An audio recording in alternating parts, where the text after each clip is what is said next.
We were expecting my brother home from the Rockhampton Grammar School. First time ever that they've allowed students to come home by plane.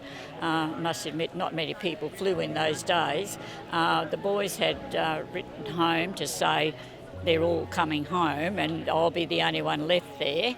And so my mother got the ticket at TAA and so we were expecting him home on that flight, whatever time it was in, about 6 o'clock. And my sister and her husband went down to the airport to meet the plane.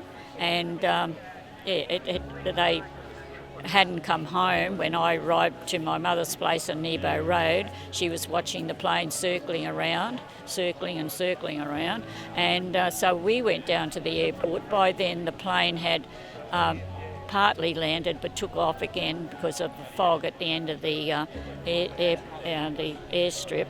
And anyway, they went home and we stayed down, and they didn't quite know where the plane was.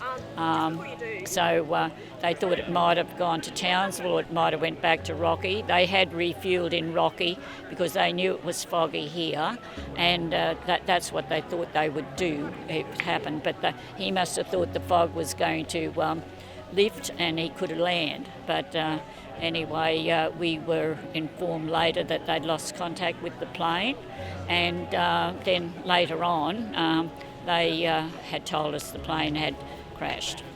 The next day my father went out on one of the private boats searching. They had a fair idea where the spot was, and there was no hope.